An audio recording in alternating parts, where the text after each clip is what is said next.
We asked young adults living with disability what ways they were excluded in school. The following statements may be distressing to hear, but we believe they are important to share in order to understand what ways we as a society need to improve. I was really not included at school. School was so distressing for me that I had wanted nothing to do with it. The feeling of relief when I just threw out that yearbook like it hadn't happened was so amazing. I was treated like a shadow to everybody. Years 6, 7, 8 and 9 seemed to be the worst years, I think, for bullying, or at least in my case it certainly was, which is why I left my first high school as well. Even at primary school I got bullied. Hey, you threw a pencil or might be a pen at my head, thought it was funny, but it was not. My primary school, I didn't feel very included or understood. I don't think they'd ever even heard of what autism was before they had met me, and before I got diagnosed. One of the most traumatic things that happened at school was earlier than high school, was in primary school. I came to the first day of year 5 at that school, and my classroom was put upstairs, and I couldn't access the room. When I acquired my disability, I wasn't able to continue at the school I was at because they weren't able to accommodate my needs physically or within the curriculum. Going from being able to do the things I had been doing to being paralysed and not only not being able to continue school, not being able to continue sport, but also it meant that I didn't see any of my friends again. They did an excellent job in meeting with my parents at the beginning of the year and finding out, what needs to happen to make things work. But the one thing I would say about that is that I was never present at those meetings. My school could have done better in bridging the gap. There was not only the visual impaired unit, but there was another special ed area. So the friendship groups tend to be mostly among those with a disability.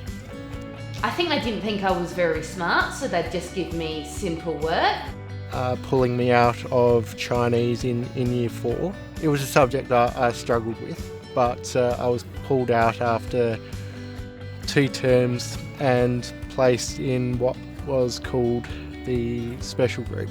During that class time where everyone would be actively involved with the teacher and learning, I would be in a separate learning environment somewhere else away from my classmates. I was definitely had some shame attached to it. Yeah, I didn't want to be seen as different. I wanted to be seen as the same as everybody else.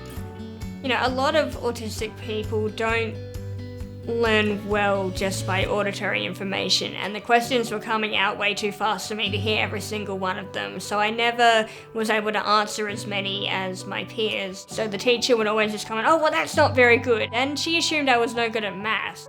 The health class in sex ed, my teacher at the time pulled me aside from the class and said to me, do you feel the need to be part of this class? In year 7, when we were starting sex ed, I was approached by the teacher who asked if I wanted to participate in the class. So I didn't even understand why he was even asking me. Of course I want to know what that's all about. Why wouldn't I want to participate? Because everyone's so flabbergasted that I was taken aside and asked whether I should be part of it or not. But you know what, the other response to other people that I've come across is that, well, at least you were asked, because I was just taken out of it. It was almost like, oh, you have a disability now. We are going to do these things that we think need to be done for someone with a disability. And we're not going to talk to you or discuss what you need, And I felt very different and not part of the community there. We must do better. JFA Purple Orange is working to create a fairer, more inclusive world for all people living with disability. To get there, we must get it right at a school level. To learn more about inclusive education, contact JFA Purple Orange. Phone 08 8373 8388. Email admin@purpleorange.org.au, or visit our website at www.purpleorange.org.au. We thank everyone who shared their experiences in this video. In order of appearance: Ben Payer-Smith, Leanne Marshall, Kayla Pohl, Nick Schumi, Jocelyn Newmuller, Angus Fowler, Maddie McKenzie, and Zach Kerno.